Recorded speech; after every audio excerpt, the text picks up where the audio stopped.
একটি শিশুর জন্ম থেকে 5 বছর পর্যন্ত এই সময়টা খুবই গুরুত্বপূর্ণ, কারণ এই সময়ের ভিতরেই বাচ্চার প্রায় 90% ব্রেন ডেভেলপমেন্ট হয়ে যায়। তাই এই সময়ে বাচ্চাদের উপর বাচ্চাদের মায়ের রাখতে হবে বিশেষ নজর।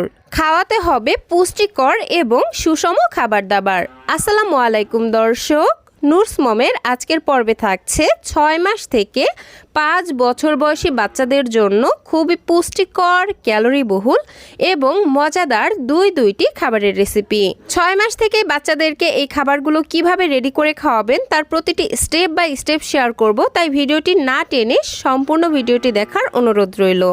চলে যাচ্ছি আমার প্রথম রেসিপিতে। তো দেখুন দর্শক, খাবারটি তৈরি করতে আমার প্রথমেই যে উপকরণটি লাগবে সেটি হচ্ছে আলু। আমি এখানে 2টি ছোট সাইজের আলু খুব ভালোভাবে সেদ্ধ করে নিয়েছি। সেদ্ধ করার পর ওপরের স্কিনটা ছিলে ফেলে দিয়েছি। এখন হচ্ছে এইরকম একটি গ্রেটারের সাহায্যে আলু দুইটিকে খুব ভালোভাবে গ্রেট করে নিতে হবে। আপনারা চাইলে এই পর্যায়ে গ্রেট করার পরিবর্তে হাতের সাহায্যে খুব ভালোভাবে চটকেও নিতে পারেন। প্রিয় দর্শক, 6 মাস থেকেই এই খাবারটি কিভাবে বাচ্চাদেরকে খাওয়াবেন সেই সবই ডিটেলসে ভিডিওর ভিতরেই বলে দিব, তাই ভিডিওটি কোনো রকম টেনে টেনে দেখবেন না, বিশেষ করে নতুন মায়েরা, তা না হলে অনেক গুরুত্বপূর্ণ তথ্য মিস করে যাবেন। যাই হোক, এদিকে আমি কিন্তু আলুটাকে খুব ভালোভাবেই গ্রেট করে নিয়েছি। এবার এটাকে একটা সাইডে রেখে দিচ্ছি। খাবারটি তৈরি করার জন্য আমার আরও লাগবে সাবুদানা। বাচ্চার চাহিদা অনুযায়ী পরিমাণ মতো সাবুদানা খুব ভালোভাবে ধুয়ে দেন আধা ঘন্টার মতো পানি দিয়ে ভিজিয়ে রাখতে হবে, তাহলেই দেখবেন সাবুদানাগুলো ঠিক এই রকম ফুলে উঠেছে। এবার এটাকেও একটা সাইডে রেখে দিচ্ছি, আর অন্যদিকে নিয়ে নিচ্ছি একটি মুরগির ডিম। ডিমটিকে খুব ভালোভাবে ফেটিয়ে নিয়েছি। এখন এই সব কিছু নিয়ে সরাসরি চলে যাচ্ছি চুলায়। একটি পরিষ্কার প্যান বসিয়ে নিয়েছি, আর এই প্যানের মধ্যে দিয়ে দিচ্ছি 1 চা চামচ পরিমাণ ঘি। 6 মাস বয়স থেকেই বাচ্চাদের খাবারে অল্প অল্প করে ঘি, বাটার এবং অলিভ অয়েল এগুলো যুক্ত করা যায়। যাই হোক, এখন আমি যে আলুগুলো গ্রেট করে রেখেছিলাম সেই আলুগুলো এই ঘিয়ের মধ্যে দিয়ে দিচ্ছি, আর চুলার আঁচ একদম লোতে রেখে এই আলুগুলোকে মোটামুটি 1 মিনিটের মতো ভেজে নিচ্ছি। ভেজে নেওয়া হয়ে গেলে আগে থেকেই ভিজিয়ে রাখা সাবুদানাগুলো দিয়ে দিব, আর একই সাথে দিয়ে দিব এগুলো সেদ্ধ হওয়ার জন্য পরিমাণ মতো পানি। আমি এখানে মোটামুটি 1.5 কাপের মতো পানি ব্যবহার করেছি। যারা 1 বছরের উপরের বয়সী বাচ্চাদের জন্য খাবারটি রান্না করতে চাচ্ছেন তারা এখানে পানির পরিবর্তে গরুর দুধ দিয়ে কিন্তু খাবারটি রান্না করতে পারবেন। যাই হোক, আমি এই পর্যায়ে খাবারটিকে মিষ্টি করার জন্য 1/2 চা চামচ পরিমাণ লাল চিনি ব্যবহার করছি। তবে 1 বছরের কম বয়সী বাচ্চাদের জন্য এখানে লাল চিনিটা আপনারা দিবেন না। সেক্ষেত্রে খাবারটি মিষ্টি করার জন্য 1টি বা 2টি খেজুর হাতের সাহায্যে ম্যাশ করে দেন খাবারটিতে ব্যবহার করতে পারেন। এতে করে কিন্তু খাবারটি ন্যাচারালভাবেই মিষ্টি হয়ে যাবে। এখন হচ্ছে আমি চুলার আঁচ মিডিয়ামে রেখে একটু ঘন ঘন নেড়ে চেড়ে এই সাবুদানাগুলো পুরোপুরিভাবে সেদ্ধ হয়ে যাওয়া পর্যন্ত রান্না করে নিচ্ছি। দর্শক, এখন বলে দিচ্ছি যে 6 মাস বয়স থেকে এই খাবারটি বাচ্চাদেরকে কিভাবে খাওয়াবেন। সেক্ষেত্রে হচ্ছে আলু যে প্রথমে সেদ্ধ করে নিয়েছিলাম সেই আলুটাকে হাতের সাহায্যে খুব ভালোভাবে ম্যাশ করে দেন বাচ্চাকে যেই ফর্মুলা মিল্কটা খাওয়ান সেই ফর্মুলা মিল্ক পরিমাণ মতো মিশিয়েই কিন্তু বাচ্চাকে খাওয়াতে পারবেন। আর যখন বাচ্চার বয়স 7 মাস হয়ে যাবে তখন হচ্ছে এই আলুটার সঙ্গে কিছু সাবুদানা মিশিয়ে এইভাবে রান্না করে বাচ্চাকে খাওয়াতে পারেন। সেক্ষেত্রে খাবারটি পানি দিয়ে রান্না করতে হবে, আর খাওয়ানোর আগে পরিমাণ মতো ফর্মুলা মিল্ক অ্যাড করে বাচ্চাকে খাওয়াতে হবে। আর বাচ্চার বয়স যখন 8 মাস হয়ে যাবে তখন হচ্ছে বাচ্চাদের খাবারে ডিমটা আপনি যুক্ত করতে পারবেন। সেক্ষেত্রে প্রথমে শুধুমাত্র ডিমের কুসুম অ্যাড করতে হবে, কারণ ডিমের সাদা অংশে যেহেতু অ্যালবুমিন থাকে সেক্ষেত্রে কিন্তু বাচ্চাদের ডিমের সাদা অংশে বিভিন্ন ধরনের অ্যালার্জির প্রবলেম হতে পারে। তাই প্রথমে ডিমের কুসুমটা দেওয়াই বেস্ট। আর যারা 1 বছরের উপরের বয়সী বাচ্চাদেরকে খাবারটি খাওয়াতে চাচ্ছেন তারা এখানে সম্পূর্ণ ডিমটাই ব্যবহার করতে পারেন। যাই হোক দর্শক, কথা বলতে বলতে এদিকে কিন্তু আমার সাবুদানাগুলো খুব ভালোভাবে সেদ্ধ হয়ে গেছে।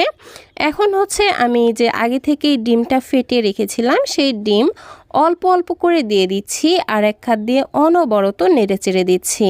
ঘন ঘন নেড়েচেড়ে দেওয়ার ফলে কিন্তু ডিমটা খাবারের সঙ্গে খুব ভালোভাবে মিশে যাবে আর ডিমের কোনো বড় বড় দলা পেকে যাবে না, আর বাচ্চাদের খেতেও কোনো ধরনের অসুবিধা হবে না। যাই হোক, ডিম দেওয়ার পর আমি মোটামুটি আর 2 মিনিটের মতো রান্না করব, আর তাহলেই কিন্তু বাচ্চাকে খাবারটি খাওয়ানোর জন্য একদমই রেডি হয়ে যাবে। এখন হচ্ছে আপনারা যে যেমন লিকুইড রেখে বাচ্চাকে খাবার খাওয়ান, খাবারটিকে ঠিক সেই রকম লিকুইড অবস্থায় রেখে চুলা থেকে নামিয়ে নেবেন। আমি খাবারটিকে ঠিক এরকম ঘনত্বে রেখে চুলা থেকে নামিয়ে নিচ্ছি। আর এই তো তৈরি হয়ে গেল বাচ্চাদের জন্য ভীষণই পুষ্টিকর, ক্যালোরি বহুল, হাই প্রোটিন সমৃদ্ধ একটি খাবারের রেসিপি।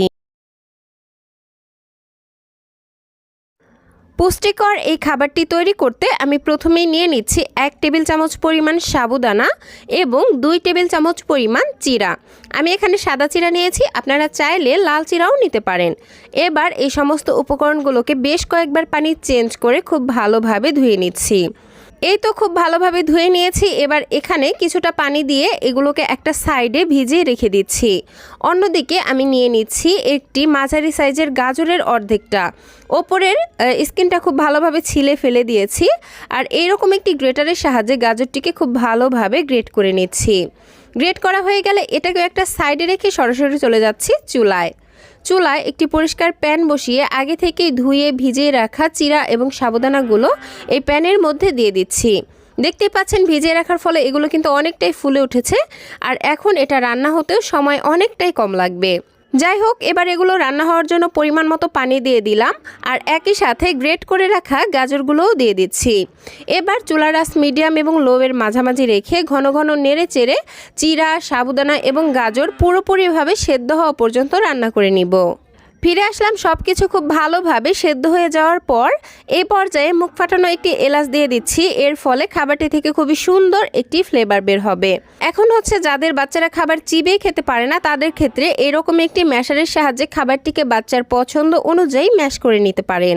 এই পর্যায়ে আমি খাবারটিকে আরও পুষ্টিকর এবং ক্যালোরিবহুল করার জন্য দিয়ে দিব একটি মুরগির ডিম। তো এখানে আমি একটি মুরগির ডিম ফেটিয়ে নিয়েছি।